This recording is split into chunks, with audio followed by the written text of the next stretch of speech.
Good afternoon, everybody. It is afternoon, just. So welcome to this seminar titled Building Australia Back to Prosperity. My name's Anne Green and I'm Chair of the New South Wales Division of the Academy of Technology and Engineering, known as ATSE, and I'm delighted to welcome you all to this function, organised jointly by the Academy and the Union University and Schools Club. So we have several people online and we have about 40 people in the room. So this is really fantastic. In the spirit of reconciliation, I'll begin by acknowledging the traditional custodians of country throughout Australia. We pay our respects to their elders past, present and emerging, and extend that respect to all Aboriginal and Torres Strait Islanders people. Today I acknowledge the most ancient and enduring knowledge in the world, embedded forever in the custodianship of country.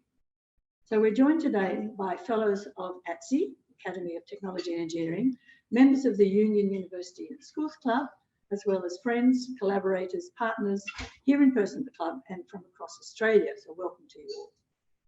ATSE is a learned academy of independent experts, and our fellows are among Australia's leaders in applied science, technology and engineering. They come together to provide impartial, practical and evidence-based advice on how to achieve sustainable solutions and advance prosperity for our society.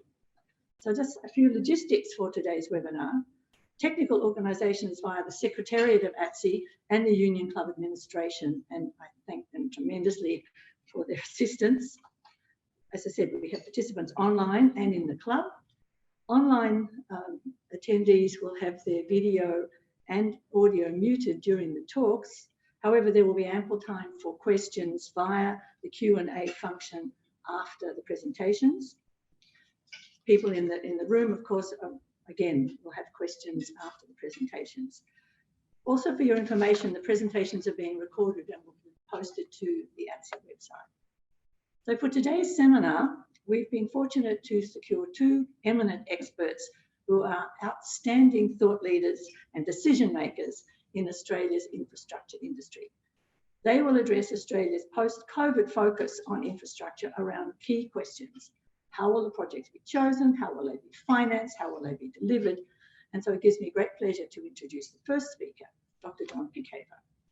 Dr. John Pickhaver is co-head of Macquarie Capital for Australia and New Zealand.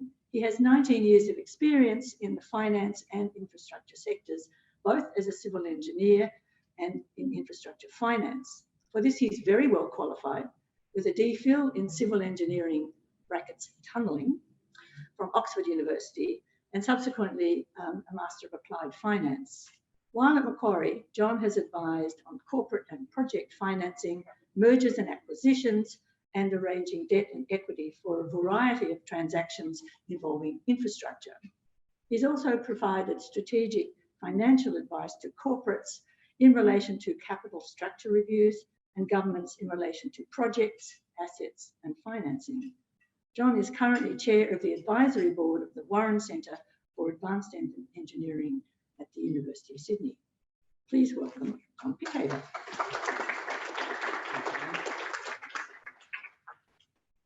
Thank you. Hi everybody on screen and in the room, and thank you, Anne, for that introduction. Thank you to ATSE and the club for inviting me to speak today on this really important topic, actually building Australia back to prosperity. And it's a topic that is getting a lot of attention, certainly in the work and the circles that I'm operating in across projects, in our engagement from the Macquarie side with government, with all of our corporate clients. And there's real excitement out there, certainly in the private sector side of things, as to how we help, how we engage with the community and with government to use infrastructure, building, construction and projects as a means to bring back prosperity, bring back economic growth, support jobs and support our community. So really pleased to be able to talk on the topic today. What I thought I'd do first though is just give a little bit of context as to why we are recovering now. Of course, we all know that we've been living through the pandemic this year, but what has that actually done to global growth and the economies, and in particular the Australian economy? You can see there on the top left-hand side of the chart, a massive drop-off in global economic growth in the start of 2020, and interestingly, the big rebound in economic growth as economies unlocked and started to recover. You can see there on the right-hand side, it's a much faster decline than the GFC in terms of economic contraction, but also a much faster recovery. And that's not really any surprise to us in the sense that this wasn't a financial crisis. It wasn't a crisis of capital not being available. It was a health crisis that caused governments to shut our economies. And so the reopening of those economies, we're not surprised that the bounce back is as fast as it has been. Now, there's been a lot of debate around what shape of the recovery. You can see there the classic V that a lot of people talked about. Our chief economist, Rick Deverill at Macquarie, describes this as the reverse square root sign, in the sense that it was trundling along economic growth. You can see there in the light blue line, it dropped down, it's bounced back, but our feeling is that it won't quite get back to zero, it won't get back to neutral. It'll trundle along it underneath that line and slowly recover from that first sharp bounce back. And why do we say that? Bottom left chart, the risk of the second wave, the third waves, economies shutting again, particularly in Europe and the Americas. That's what the markets are focused on, and that's what we need to be wary of. What solves that? Well, a vaccine is the simple answer to that, and that's what's been giving markets a lot of encouragement. You can see there the light blue line there. That's the number of people in one of the big super forecasting surveys that think a coronavirus vaccine will be here by the end of October in 21. So it's getting up to between 80 and 100% now. What happened in the market? Well, this was the fastest decline in values. You can see on the top left there, that's a combination of the market indexes, so the share market indexes around the world. You can see the coronavirus crisis, light blue, the fastest decline. You can see the 87 crash there, and you can see the global financial crisis in the middle. But interestingly, you can see on the right-hand side, this is a chart of price-earnings ratios. So the ratio of the price of a share to the earnings of that company. You can see them having grown from January 19 to the crisis. They crashed. They're now back above pre-crisis levels. That's share markets in Australia and around the world saying the value of companies has come back up above where they were pre-crisis levels. So there's optimism in the market. The equity market's typically a leading indicator of the confidence of a recovery. What's been supporting that recovery? Well, massive liquidity. So central banks around the world have pumped liquidity into the system. You can see there on the bottom left, the Fed, so US, European Central Bank, Bank of Japan, Reserve Bank of Australia, all of the central banks have put money into the system. They've been buying bonds and buying assets onto their balance sheet, putting that money into the system. And the cost of capital, if you want to go and borrow money from the bank, you're all feeling it. You're probably getting emails from your mortgage provider saying, great, you fixed rate, all-time lows. That's what we're seeing on that chart on the right-hand side. So the cost of capital now is at a very low point. I'll come back to that in a moment in terms of what that means for the recovery, but what have we seen by way of the impact on the engineering and the infrastructure sector during the period? Well, we've changed the way we work. So people haven't been travelling. You can see the Apple mobility data there on the top left-hand side. People travelling, the monthly trend dropped off, started to come back, now pretty much back to normal in Sydney for driving, interestingly, not back to normal in Sydney for public transport. That's the medium blue line under that. And you can see Melbourne sitting, orange line there for transit. You can see Melbourne, they're still just starting to recover now. And people have been working from home. All of us at Macquarie headed home in April. We're now back 100% in our office. But the interesting thing and the permanence of the flexible nature of working and people coming and going from the office, we think will remain. And so transport, mobility, how we move around our cities, how we work and the nature of that, that's going to change permanently on the other side of the crisis. What happened to infrastructure procurement? Well, government's got a bit distracted responding to the crisis. And so you can see there the amount of contracts in terms of the value of work dropped off through that period, March through to September. But interestingly, on the right-hand side there, you can see that the actual construction activity continued. So governments and contractors found a way to stay on site safely, to keep work going. And so there wasn't really a dip in the value of work built or construction work done. And we're now starting to see, as we'll talk about in a minute, the recovery coming through in new work. What's going to happen to the Australian economy? Well, I love to say I'm not an economist, but I borrow from Rick Deverill, our chief economist, and his view, and the Macquarie House view, is that the interesting thing to watch where our economy has been supported by stimulus from the central banks, but also by the government measures, JobKeeper and so forth, as those unwind, and the chart on the left-hand side there shows the unwind over 21 of a lot of those support measures, JobKeeper, other support, the ability to withdraw from your super. That'll be an interesting thing to see as to how that flows through into the economy. We're forecasting peak unemployment at about 8% in about March next year, and then unemployment normalising as we throw into the next year, and then flattening off. You can see the payroll forecast there as we go into that flat line at the back end of this year, and we think that will continue. I mentioned the cost of capital as we now turn and think about the recovery is at all-time lows. The availability of that capital, and now I'm thinking about the question of how will the building response be financed. The availability of capital is at all-time highs. So we're seeing here dry powder in private equity and private infrastructure funds, superannuation funds, sovereign wealth funds that has been raised, dedicated to spend on infrastructure projects, but is unspent. And so we've seen that growing at about 25% per year over the last few years, and it's at an all-time high now. So that's good. There's capital available to support the recovery. And we've also seen through the crisis period, fundraising by infrastructure fund managers continue. I think that the colours might be around the wrong way there on that chart on the right-hand side, but the first 3 quarters of this year, which will be in the dark blue, have really been about the same as any other first 3 quarters in any other year in terms of the calendar quarter. So plenty of capital available. And from a private sector point of view, there's a real mood of partnership out there in terms of the private sector being really willing and able to play a role in building and in construction. You can see there where the private and the public sectors have spent their money in the last 10 odd years in terms of the different sectors, which we'll come back to. That's a bit of context. So it's been an emergency. People have had to respond, and now as we turn to the recovery, we actually think we're in a really good spot in Australia across a number of thematics that will drive that recovery. And I've got 4 of them here. So digitisation, data and the digital economy, and work and investment that's needed there. The energy transition, decarbonising our economy and the opportunity to invest to accelerate that.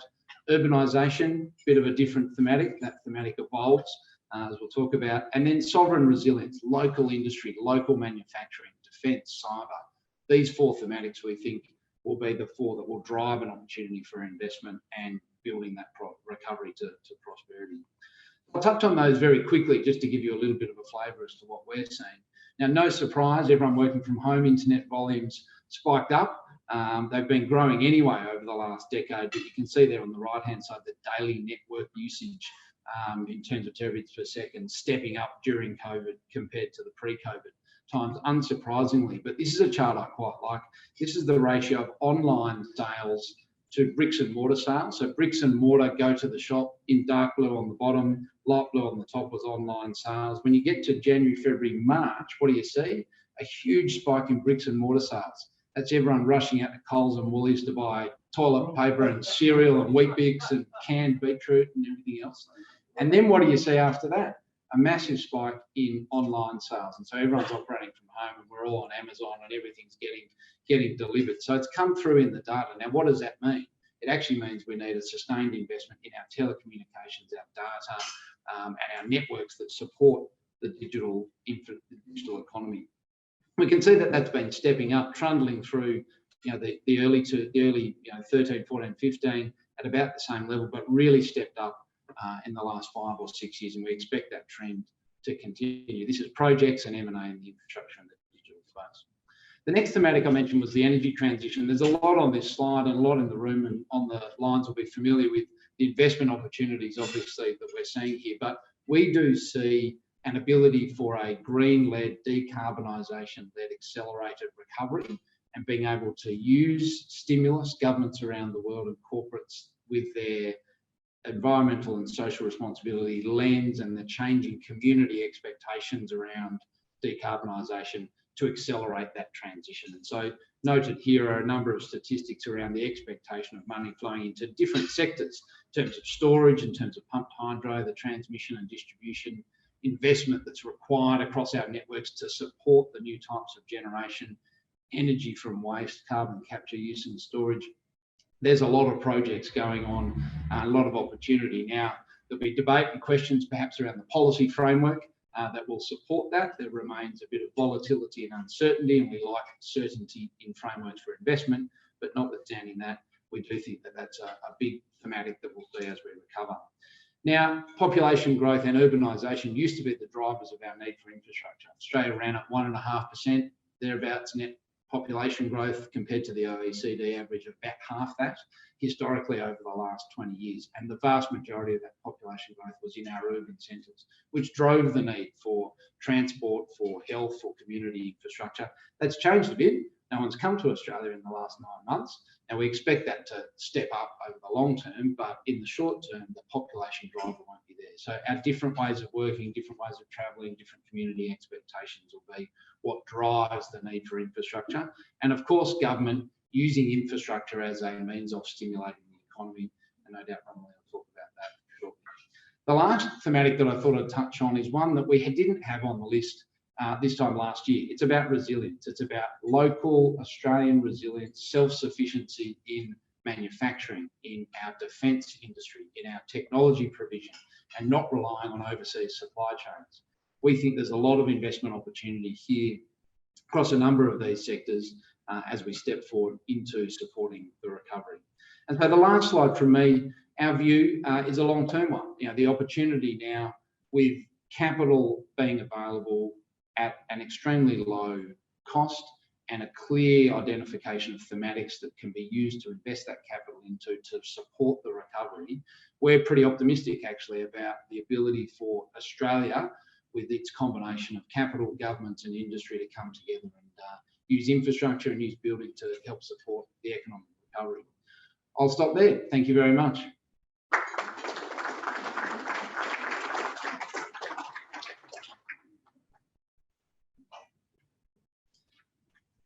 Thanks a lot, John. Now, we've somehow lost our IT person.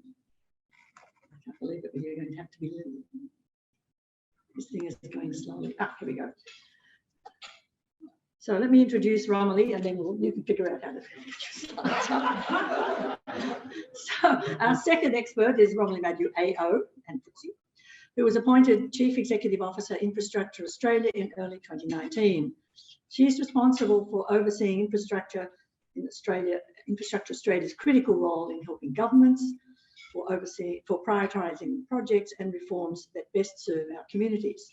So before joining Infrastructure Australia, she was CEO of the Green Building Council of Australia for 13 years, and that was a body representing more than 650 companies.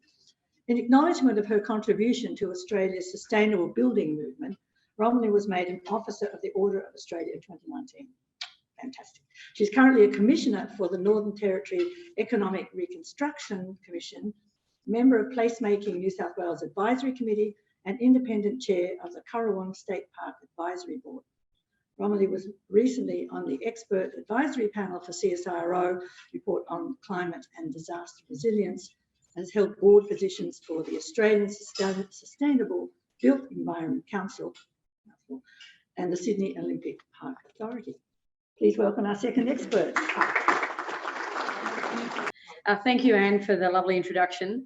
As an organisation, Infrastructure Australia has a strong connection and appreciation of Australia's First Nations people who have occupied and cared for our continent for more than 65,000 years.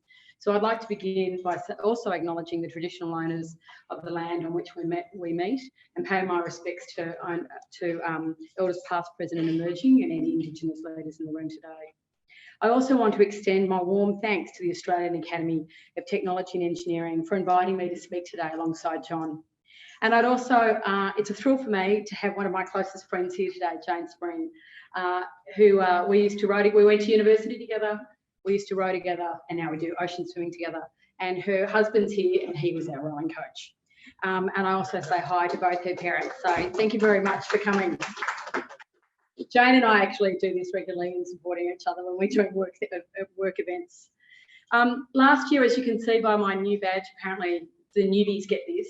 I was really honoured to be made a fellow. So thank you very much for all of you who supported my nomination. And I'd also like to say that, as was said to me when I joined ATSE, is very quickly, Romilly, you'll be involved. So David Cook very quickly got me onto the Infrastructure Forum. It happened like that night. It was that quick. So I'd like to acknowledge that he's here today. I eagerly await tomorrow night's announcement of the 25 new fellows, no doubt an incredibly talented group that will strengthen the Academy's leading role in Australian policy making. Today, I will share some of our recent research on how COVID-19, and John's touched on this, is impacting Australia's infrastructure sector, and talk about our work in providing reform and investment advice in support of our infrastructure-led recovery. First, I'll just give you a quick overview of what we do. So John and I, it was supposed to be me and then John, but we had a bit of a chat, and we felt that it was a really good way of him painting a picture about the industry and the private sector and what was happening there, and then I would move forward and paint a picture on what the public sector response was to that. So hopefully this is, there we go. So what we do. Infrastructure Australia was established in 2008 to advise government, industry and the community on the investment and reforms needed to deliver better infrastructure for all Australians. And I will repeat that because we're not just about city conurbations and urban conurbations. We are about infrastructure for all Australians. So much so, I was in Northern Territory last week for 6 days. We sit within the Department of Infrastructure, Transport, Regional Development and Communications. So our boss is the Deputy Prime Minister, Michael McCormack. But we're very independent and we have a board of 12. And our board is partly appointed by government, but it's actually a co-ed board. So the states and territories get a say who's on our board. That can take a long time, I can assure you of that. To the point that last year we got 3 new board members and we found out the Friday before the board meeting. Infrastructure Australia, as it says here, has 2 main functions. So the first is we evaluate any business cases that are seeking more than $100 million from the federal government in funding. And that could be both economic infrastructure or social infrastructure. So it could be a university project or it could be road, rail, telecommunications, energy. As soon as it triggers that 100 million, we get to see the business case. So we also look at National Fast Rail Authority, Northern Australia Infrastructure Facility, anything. You want 100 million, over 100 million from the government, we see the business case. The second thing we do is we set the agenda on long-term opportunities for infrastructure reform that will improve living standards and national productivity. For many of you, the evolving impacts of COVID-19 has been front of mind of Infrastructure Australia for the past year. Before the pandemic, the 2019 audit that we released, the Australian Infrastructure Audit in August last year, had already highlighted that Australia and our infrastructure sector were facing a future of unique uncertainty. August in 2019.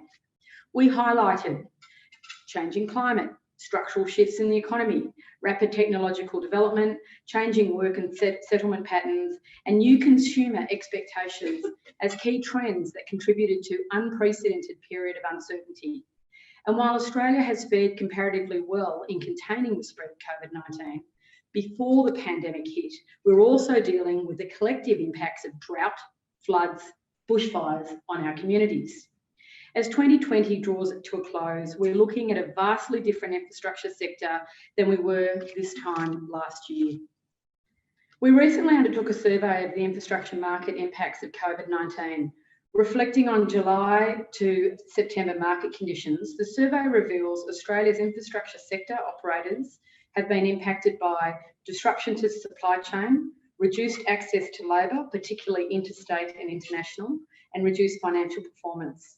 While many are grateful that the Australian infrastructure sector has not borne the brunt of COVID-19 in the same way tourism, hospitality and retail have, productivity is down 50% of the sector. That has now started uplifting, but remember this was done in July to September. The impacts are being felt right through the supply chain, including subcontractors and suppliers. Those principally delivering private contracts have been most heavily impacted, however, are also most optimistic about the speed of recovery, and you saw that in John's presentation. As you can see from this graph, when asked what the Australian government should focus in terms of infrastructure, respondents overwhelmingly cited jobs and economic growth. Our survey also showed a strong appetite for more government-funded projects to come to market. Research we currently have underway and will release in full next month also points to a few interesting trends in how we are using infrastructure. John again has picked up some of this.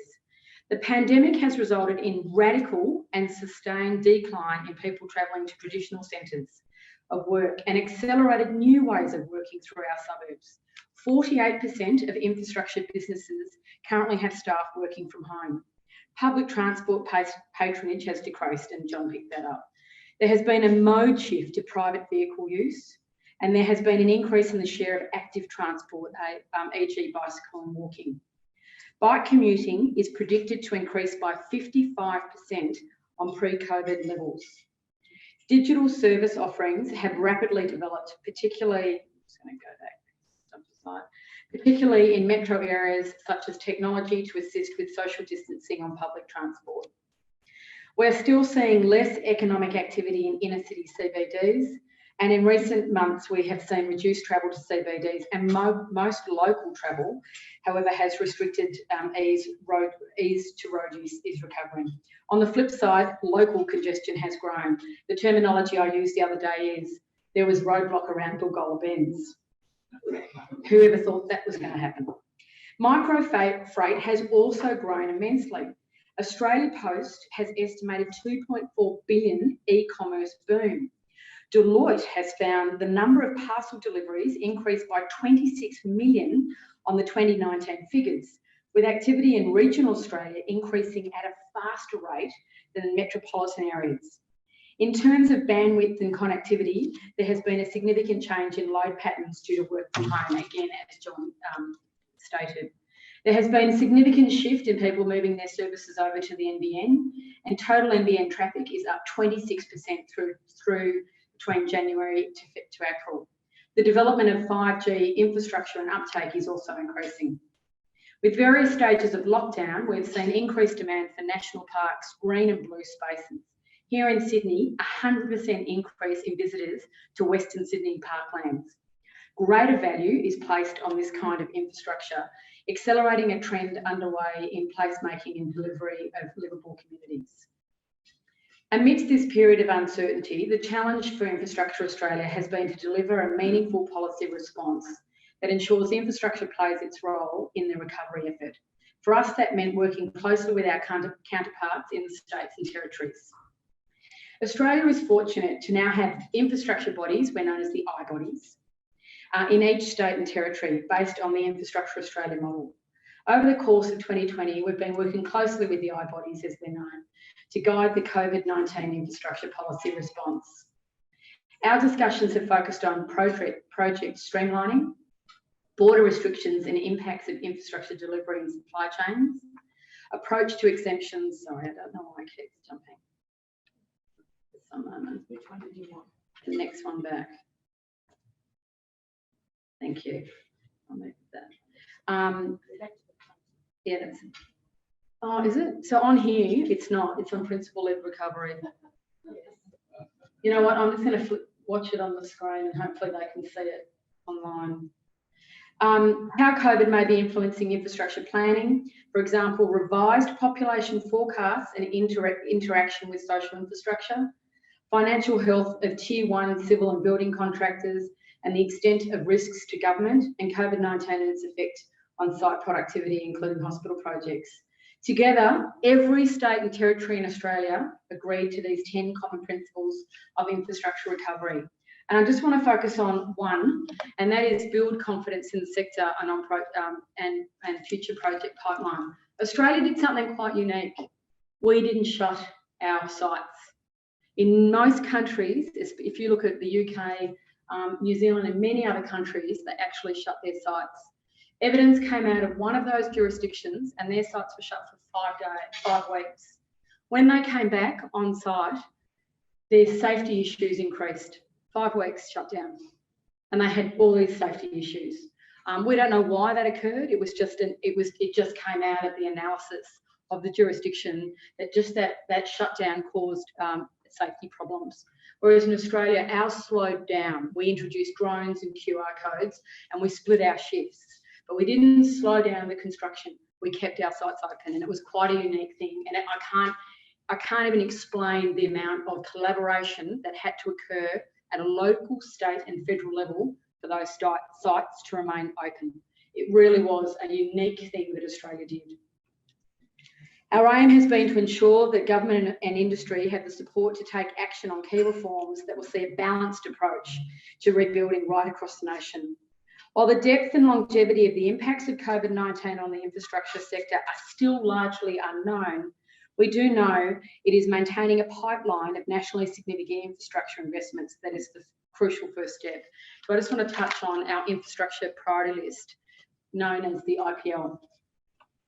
The priority list is our pipeline of nationally significant investment opportunities for governments at all levels to choose from, and now represents $65 billion pipeline of nationally significant investment opportunities, encompassing both advanced projects with complete business cases, as well as early stage proposals. It's published now twice a year, which we did for the first time this year, and it's also now a living document. And the reason we had to do that is, if you remember, the Prime Minister's made 3 infrastructure stimulus announcements in the last year, and we needed to make sure that our pipeline was the latest pipeline. It was literally, if he turned around and said to us, give us the latest pipeline, it wasn't 2 months old, 6 months old, or a year old. It was literally the latest pipeline. Key themes of the current infrastructure priority list includes addressing capacity constraints on our transport infrastructure, road maintenance and safety, particularly in regional and remote areas, regional connectivity, that is bringing goods to market, resilience planning, water security and coastal inundation, and emerging challenges such as electric vehicles and waste. We're currently developing the 2021 infrastructure list due for release in February. While I can't reveal too much, I can share that the 2021 list will be a comprehensive investment roadmap for post-COVID era.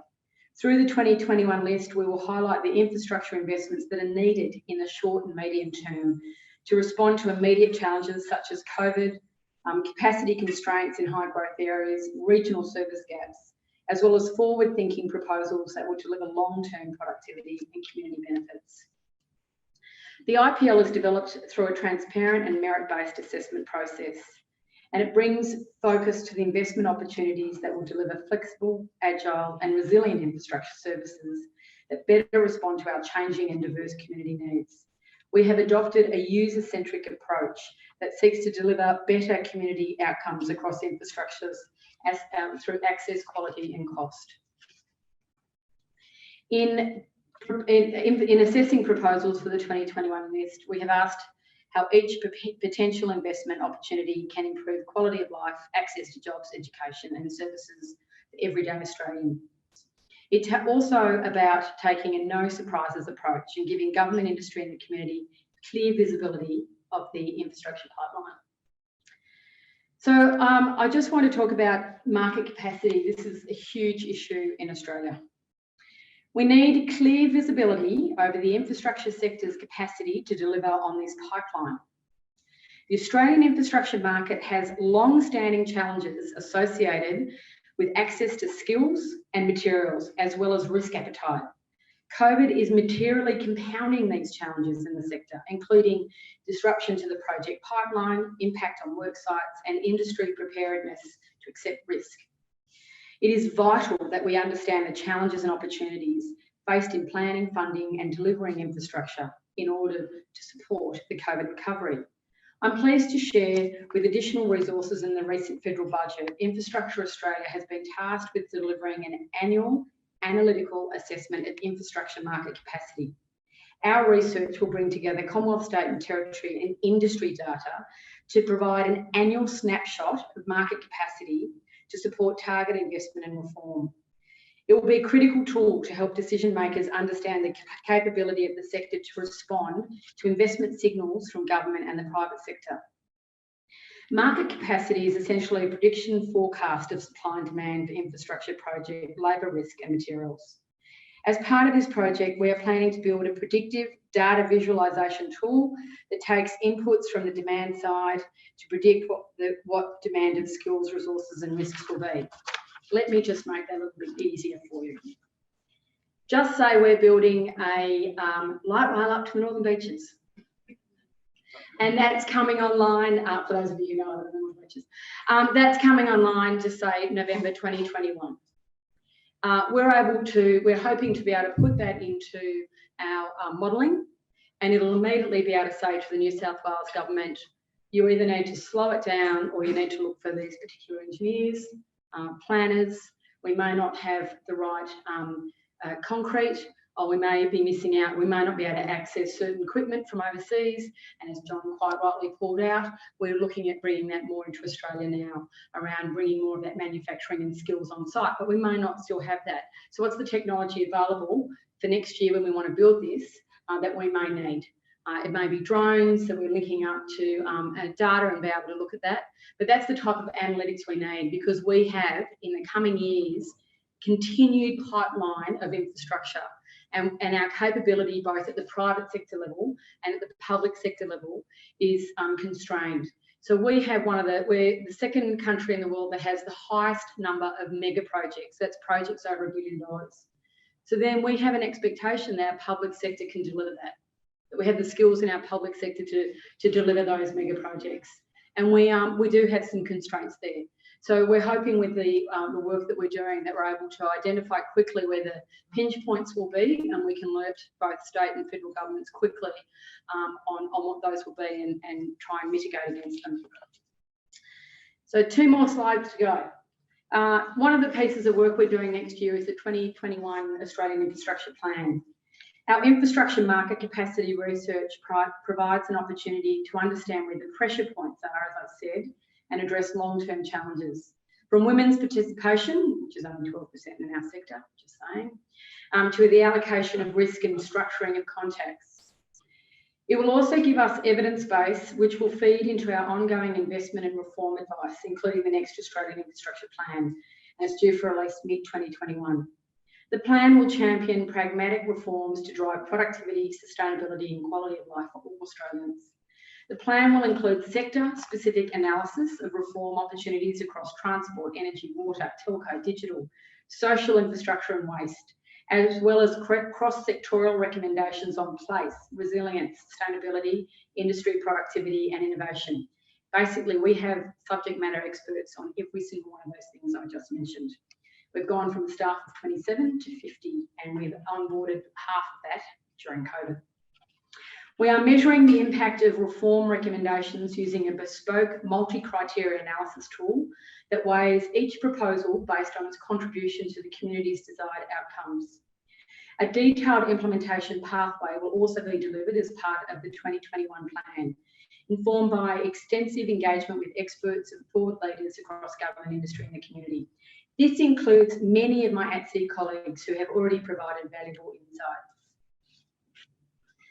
Infrastructure will play a critical role as we rebuild from the dual health and economic crisis of 2020. Realising opportunities for infrastructure to deliver economic and quality of life benefits will be increasingly important. In this moment of uncertainty, all of our infrastructure investment decisions need to perform better.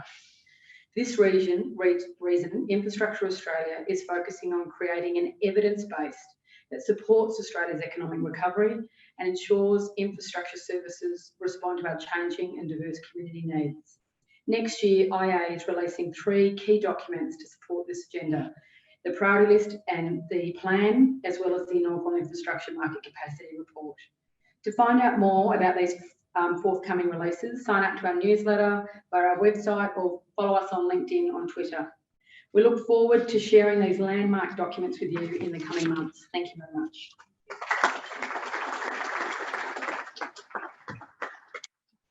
Thank you. Yes. Okay, so now we have an opportunity for questions from our 2 speakers.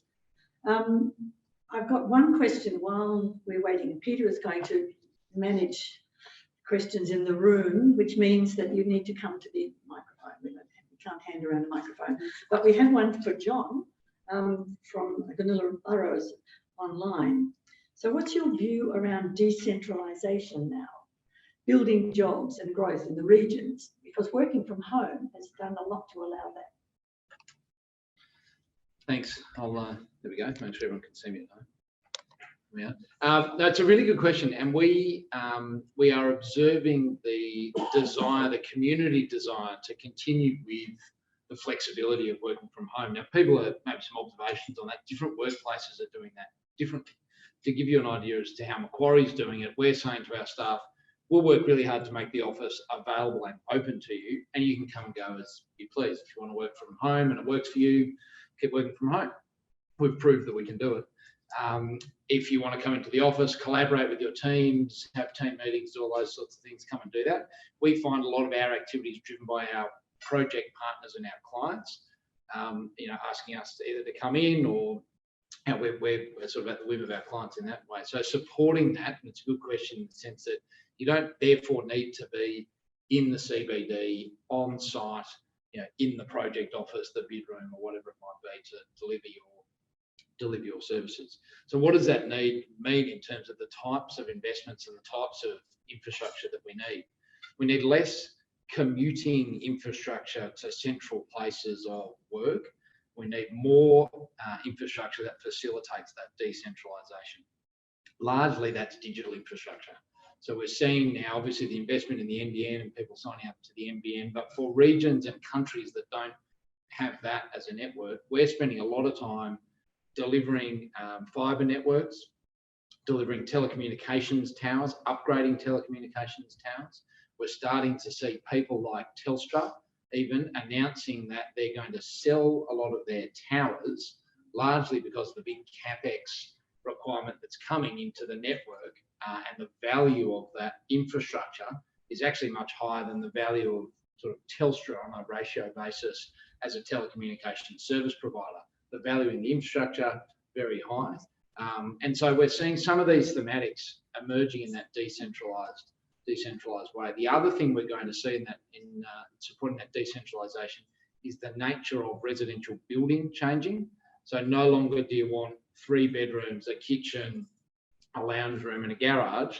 You want 3 bedrooms, 2 separate studies with doors that close, a kitchen, a lounge room and a garage. Now, I know what happened in our house. My wife works from Macquarie as well, and we're both working from home, and she'd set up this beautiful desk upstairs on the landing between the kids' bedrooms because pre-COVID, that was where she liked to do her work.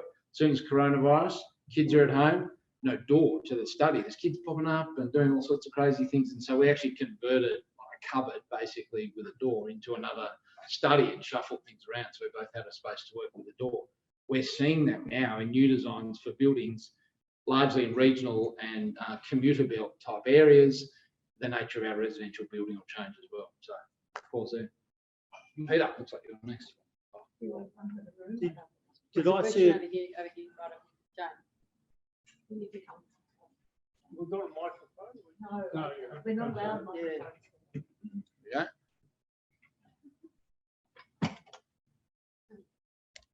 Everyone will be able to see you.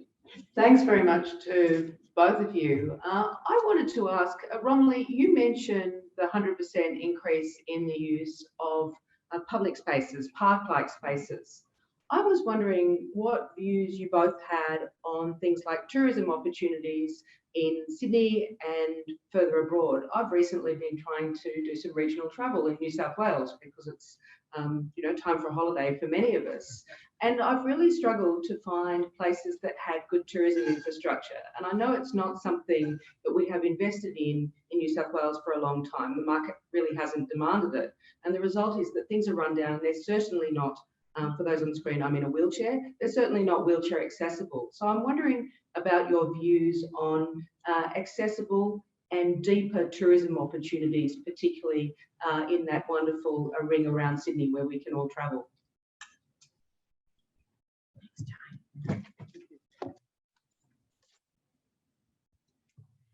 Thanks, Jane. So I'll touch on green and blue infrastructure, and then I'm going to touch on accessibility. What came out of COVID and the data that we're seeing, and that's one of the really amazing things about COVID is the use of data. So when you Google things, when you use your Opal card, basically when you're using your phone, all of this has been tracked by the Centre for Population that sits within the Federal Treasury Department. And so that's why they know, for instance, that decentralisation is happening, because they can see these patterns emerging through the data that we have accessible.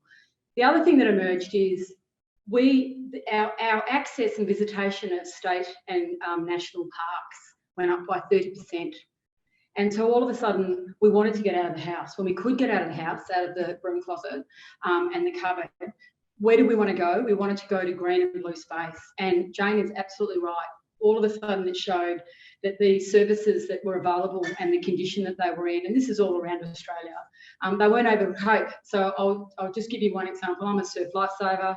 I patrol up at Bilgola. Where did everyone go as soon as it was a hot day? They went to the beach. We honestly couldn't cope.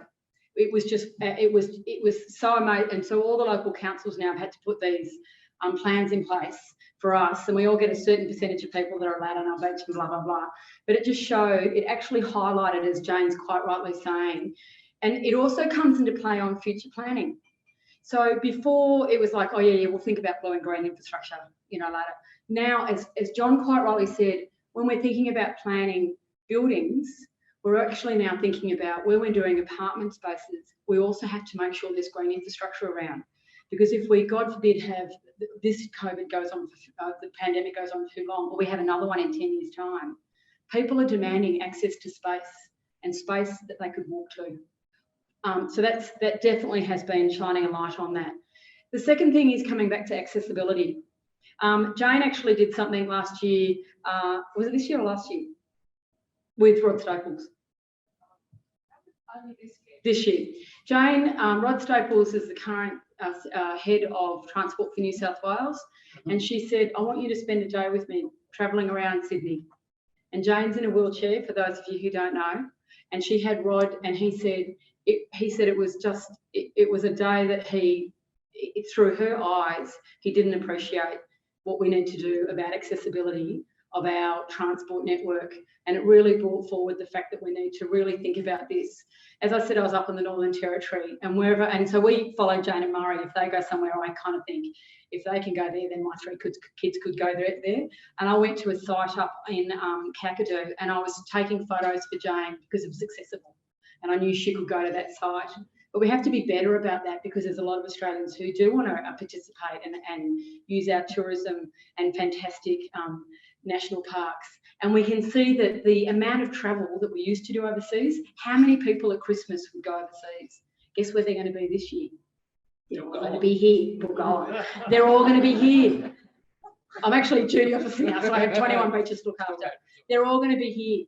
So it is something that the governments, you would have seen in the budget, there is more money that has been given to state and national parks and other tourism venues, because it's clearly come to the front as an issue that needs to be looked at. So great question, Jane, and that wasn't a Dorothy Dixer. So I now have a question from Margaret Hartley in Victoria to both of you. So first with John. It's the same question. I'd like your response, both of your response. How are we integrating emerging technology advances into market capacity issues? I think one of the interesting things about the pandemic is it has really highlighted the importance of the technology enablement in a number of things, in our infrastructure, in our construction activities, in our ability to track our transport networks, but our ability to track coronavirus cases. You compare some of the different states and the federal approaches, who used data, who used AI, who actually got technology involved in the search, and who was using a pen and paper and an Excel spreadsheet. Massive difference in the outcomes that we saw through the use of technology.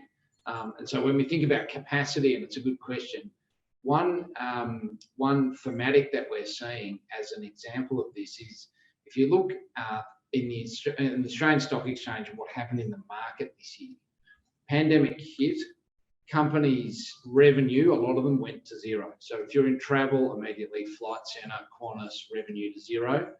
If you're a regulated utility, your APA group, shipping gas through pipelines, or your AusNet, actually, largely unaffected. AGL energy lights are still got to go on. The demand's a bit different. It's at home rather than in industry, but sort of, there were some industries that were fine. But there was a lot of capital raised on the ASX for companies that needed liquidity and needed money to shore up their balance sheets. That's now over. But what are we now seeing on the Australian Stock Exchange? We're seeing a whole pile of technology companies coming to list through initial public offerings, and all of them support this thematic. They're technology-enabled financial service firms. They're energy technology. It's people who are supporting new energy through the technological enablement. It's remote generation, it's distributed generation, and the orchestration software that sits behind that. So the investment and the capital is there to support all of those investment opportunities. But I think the link, and maybe Romilly can touch on it if I give you a supplementary question to the question, is how do we get, when governments are procuring or private sectors procuring, not the mandated, but the recognition that we need to bring all of that together at the point of design and construction, because we're better off doing that than retrofitting later on. So just on the technology, and then I'll talk about market capacity. One of the things that COVID identified is those that weren't technologically enabled, or there was a digital divide, so that those that actually didn't have access to technology. So there was a couple of schools that you would have heard about that in the urban conurbations, they could move and the kids could do schoolwork from home really easily. But in some of our rural, regional and remote areas, they actually didn't have any Wi-Fi. They didn't have any computers, and it showed there's a digital divide that the Department of Education, for instance, had to look at quickly. We moved to telehealth, and we moved to telehealth really quickly, but you had to have the ability to use telehealth. And again, they found that people didn't. So what John's saying is we can't go back to business as usual. We've now got to go, what's next after COVID? What have we learned about technology, and what's missing? And those firms that didn't embrace technology, that's really coming to the forefront now, and it's really showing up clearly. So that's an area, I think I'd be so bold to say that property and infrastructure are probably the laggards when it comes to technology, and it's an area that we really need to focus on. We're very aware of it in Infrastructure Australia, but it's truth. When you look at technology that's used on sites in Singapore or the UK, like using digital twins and artificial intelligence, Australia has some ways to go. We're aware of it. Our role at IA is aware of it. And so John's saying, well, how can we get that into the contracts? Well, it's not just technology that needs to be in the contracts. It's also sustainability and resilience, and it's also diversity in our sites. That is something that we're working on. I just hope we go faster than we're going. But it will become a competitive market, and it's an area that those three are the ones we would need to work on. The question started on also about technology and the market constraints issue.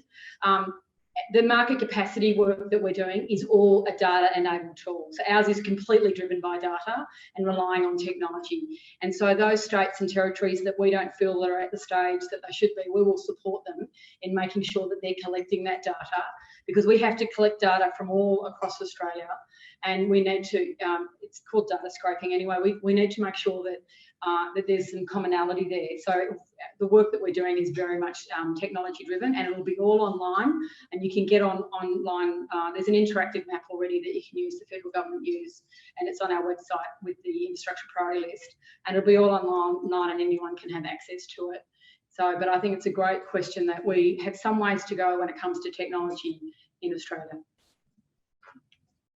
Thank you very much. I have a question from Howard Tanner, and while he's coming up, I throw a comment back that if you take what New South Wales is doing, and I'm unaware of it elsewhere, with the appointment of David Chandler, who has been a speaker at one of our lunches as the New South Wales Building Commissioner, what's leading him is digitalisation of the building industry. Howard, thank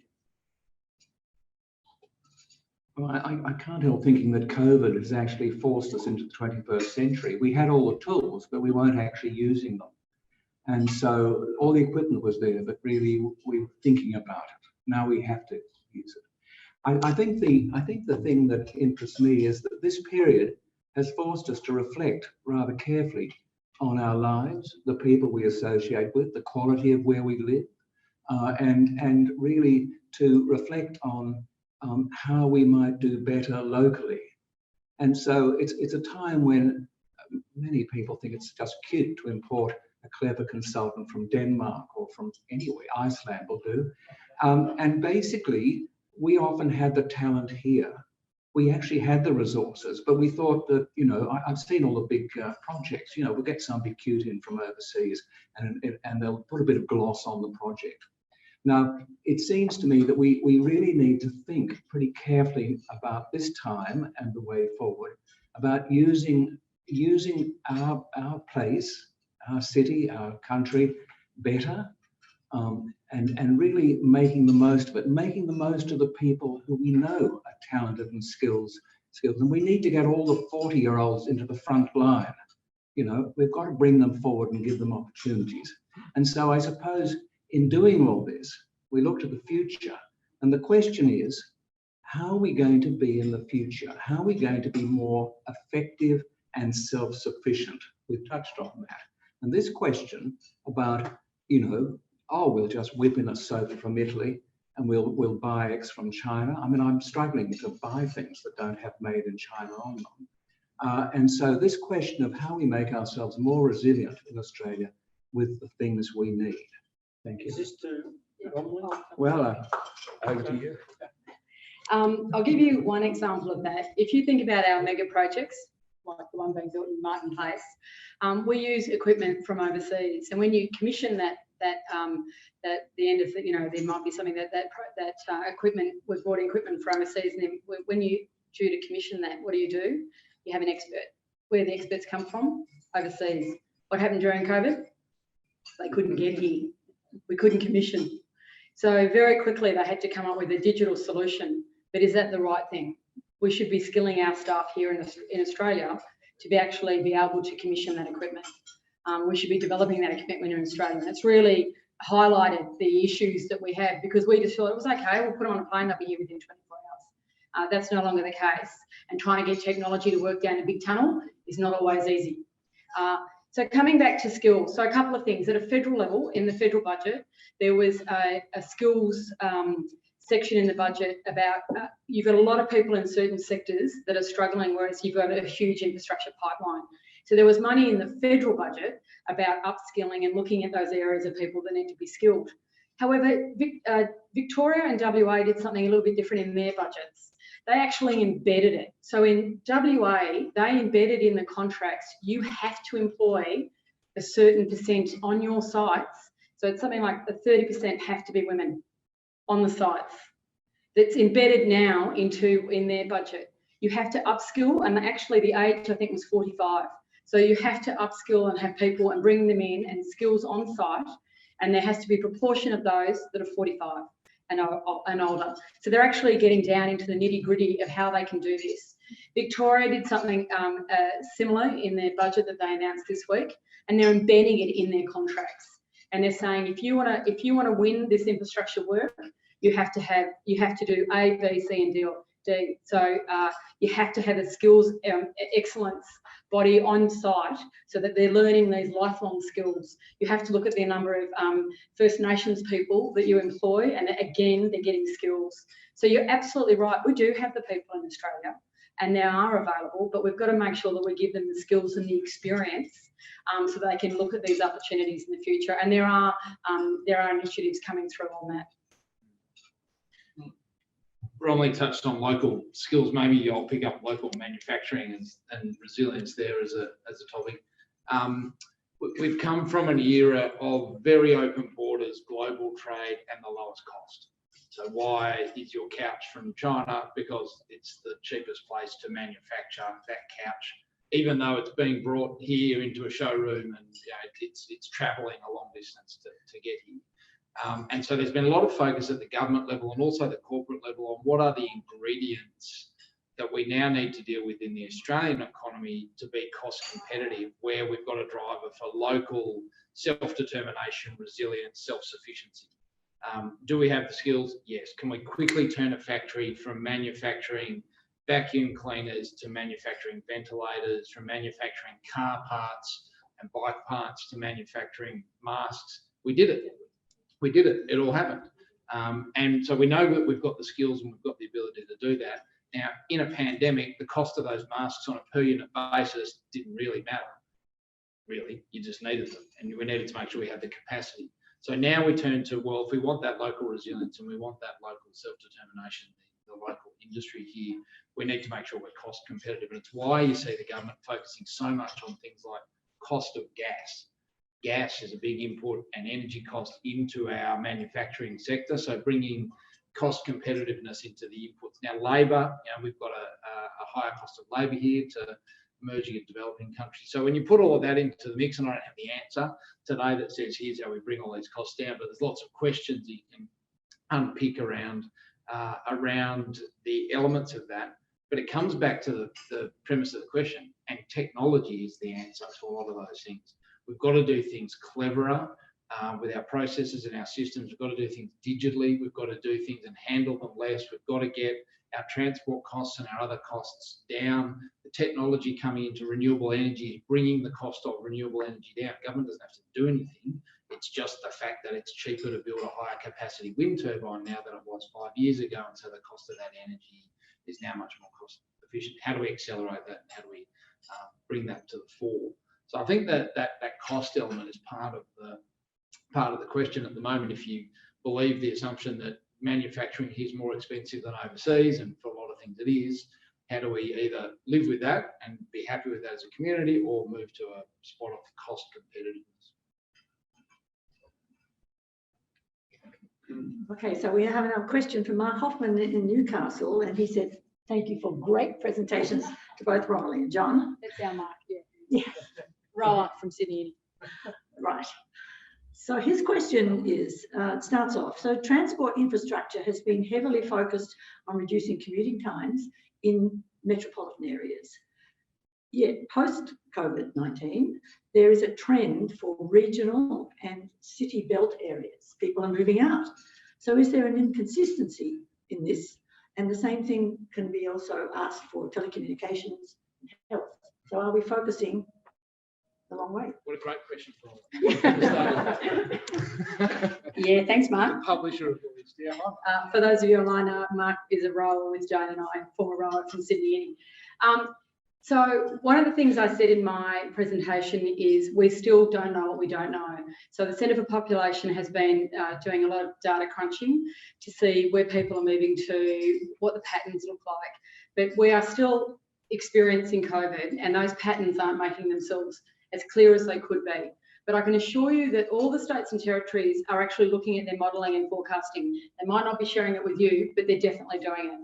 They're looking at the projects they might have thought of in the future, and they're definitely looking at their forecasting. They're all crunching them. I've seen the presentations, can't share them, can't talk about it. But I can tell you at cabinet level, at state and territory, because I chair, it's called the cross-jurisdiction meeting, and we have it every 2 weeks. It's there's representatives and officials from every Treasury, infrastructure and transport from all states and territories and New Zealand and the federal government, and they share what's happening, and they're all reforecasting. But because it's still relatively new and we're still dealing with this, and as someone said, we might not have a vaccine until October next year, we have to be careful we don't jump too quickly. Because remember, when we look at infrastructure, they've got long tails. They can take 15 to 30 years. And if all of a sudden, I'll give you one example. Remember, they stopped building schools in Lower North Shore. Now what's happened? They've had to rebuild them. That's the issue, is if we jump too quickly on making these decisions and assume that patterns are changing, it actually will cost us more. So I can assure you they are looking and they're watching very quickly, but they want to make sure that those patterns are long-term patterns. But they are reforecasting and considering what it means for their infrastructure budgets in the future. Yeah, maybe I'll add a quick comment. It's a good topic. Thanks, Mark. Thank you, Mark. One of the response, so it is the nature of the use of our infrastructure that's been there to support a commuting work in the city environment, and the transport logistics from mine to port or from harvest to port, in those big channels. We generate in the valley where the coal was, and we transmit that energy to the city and we distribute it. That's been the way that all of those things have been done. Is that changing? Yes, it absolutely is changing. We generate now on the roof of our house, and we store it in our car, and the car rolls to the shopping centre, and then we plug it in again. And so, the nature of our electricity network is going to be vastly different. The nature of our transport network will be vastly different.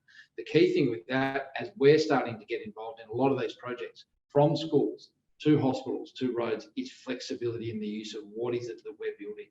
So the question we ask is, we're building a car park in the city next to a building. That's good, but how quickly can we turn that car park into a coronavirus testing centre? How quickly can we turn that car park into emergency accommodation because there's been a cyclone? We're doing that. We're building a car park in New York at the moment that's associated next to a hotel that they have actually been using for an overflow hospital. They've put the walls down, they've put up partitions, and it's become a hospital. So flexibility in that infrastructure is going to be one of those things I think we're going to need to deal with and to talk about as we come through this next phase.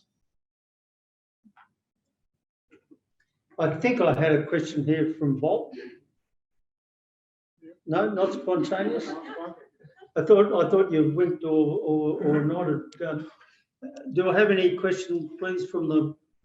We're shell shocked, George. You're normally a good question asker. This is my question. Mark Hoffman asked the question. Hold on, would you like to come up because Mark can't hear you? Oh,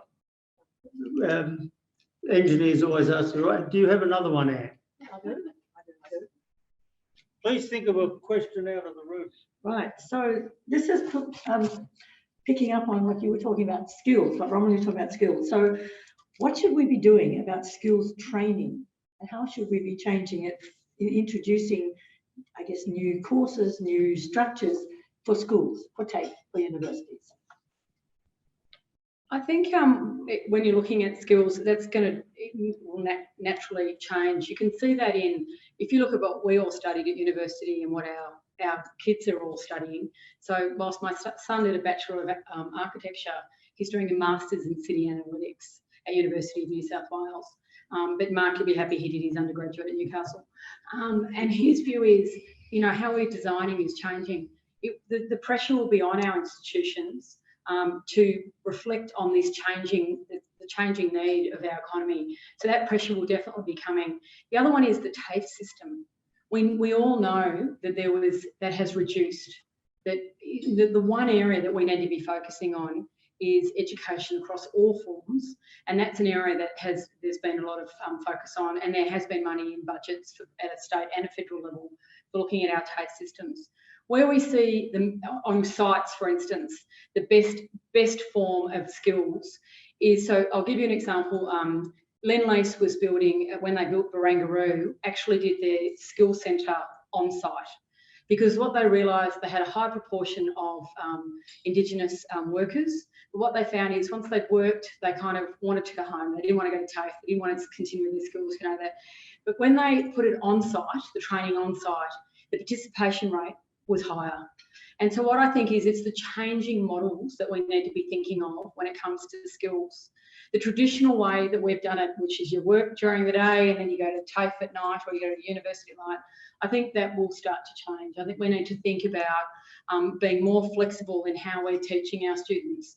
My son finished his third year of university online. Nearly all of us have stories of that because all our kids and grandchildren did that. So it really is the education institutions have to respond how we're all responding and changing. They also have to do the same to really figure out what are the skills we need and what do we need to make sure that we're putting into the curriculum and that we're giving that opportunity to all the kids to learn it. We have a question from Dick Tell.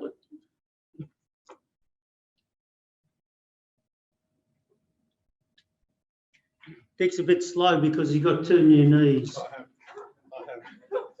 I'm getting faster. I must thank the two speakers, Romilly and John. They were terrific presentations, and your response to the Q&A has been equally as good. My question is this, or I guess it can be posed to both of you. That in the budget, there have been, coming up with the budget, a lot of discussion about the need for low-cost housing, and certainly the coronavirus pandemic it seems that it's increased the social divide between those who have and those who have not. The federal budget didn't seem to do much in that regard. Some of the state budgets have gone a short way.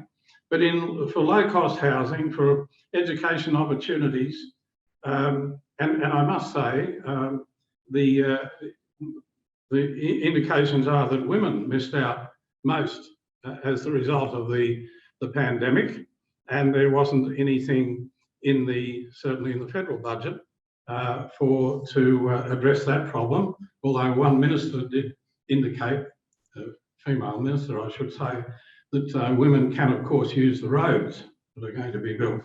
I didn't think that was a particularly helpful indication of having regard to women. But so I ask you to perhaps address that issue of the social divide and the need for support for low-cost housing and for those areas. I'll go briefly. Romilly, you might have a bit more to say just from a coordination point of view. One of the things that, so we'd agree, Dick, we'd agree with all of that analysis in terms of the impact or the outcomes of some of the pandemic exposing those social divides and the haves and the have-nots, those who could work remotely, those who couldn't. A lot of colleagues in government and other institutions didn't have a laptop to take home, had things fixed to the desk. You can't work from home. If that's the case, I didn't have a mobile phone, didn't have a place to go home to. You know, in a social environment where actually physically working from home was a dangerous place to be, whether that's through domestic violence or lack of appropriate housing and so forth. That really has brought that to the fore.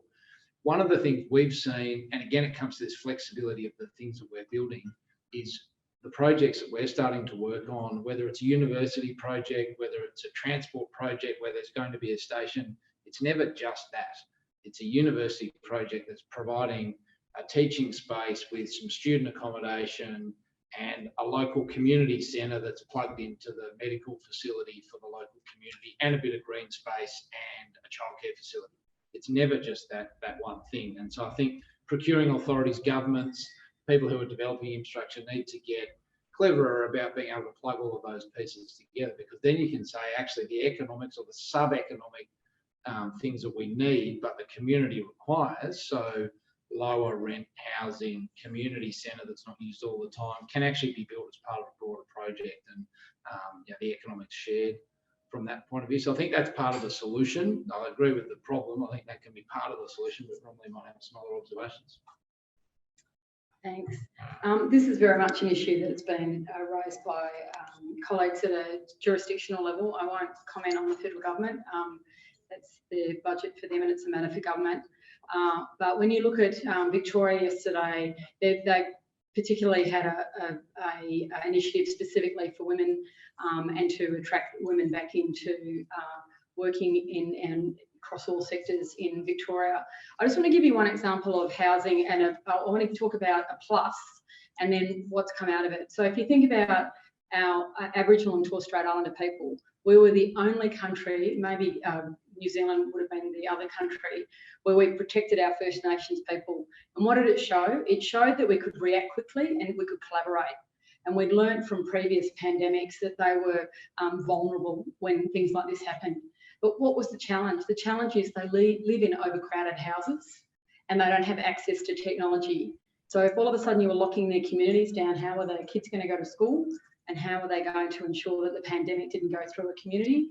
And how are they going to get services and food and access telehealth? So that really came out, for instance, for the Northern Territory government. So in their budget, they particularly had, and I think a lot of the states have done this in the jurisdictions, because of what happened, they highlighted they need to get more housing on the ground in the communities faster. They need to make these communities resilient and sustainable and independent. They need to be able to be by themselves and act off the grid, and they need to be able to have access, really. And even though we've known all this, they realise that they need to do it faster, because as I said, this could happen again, and it won't be 100 years between the Spanish flu and COVID. It could be less, as has been predicted. So I think it is very much all these different issues are in the states and territories thinking, and they have been looking at it. Remember, we're still in it. It's an economic and health crisis, and we are still dealing with the health crisis. It'll be interesting to see the budgets that come out next year as well, and how they're shifting and what their focus has been. Because this year it was all about dealing with COVID and the economy, and then next year it'll be interesting to see the change that's starting to happen, hopefully happening through all the budgets. So it is a very much a live issue, and it's something that is on the radar of all the states and territories. Thank you very much, Thank you very much. You can sit down if you like. Romilly has got a appointment to get off to, so we need to stop the questions and move ahead. But what a delight to have you both here. We have one extra thing here in the club that you out there in Zoom land don't have, and that's called alcoholic beverages, which you have time for one more, everyone, before you leave. What a great lot of presentations. We've got a lot of attention coming out of the fact that we've got economic recovery. We see from Romilly and her appointment that the governments, state, federal and New Zealand, are all very serious not to waste this pandemic, and I'll talk a little bit more about that later on. We've seen, as Romilly also said, and that John and she worked out a little routine behind the scenes, that John would set the or paint the picture as we heard, and prime in this is that we're seeing a bounce back is occurring. We're seeing the cost of capital at a very low rate and the availability of capital at an all-time high. This sets a wonderful scene, added with, and I always like to throw a little bit in for electrical engineers here, or Mark Hoffman being on as the ex-dean of UNSW would understand this point very much, that the online world, which has been created by electrical engineers out there, will continue to drive all of these productivity shifts and gains that both John and Romilly have been referring to. I think that Romilly also made it very clear that the infrastructure development with this cohesive government involvement is of the greatest importance.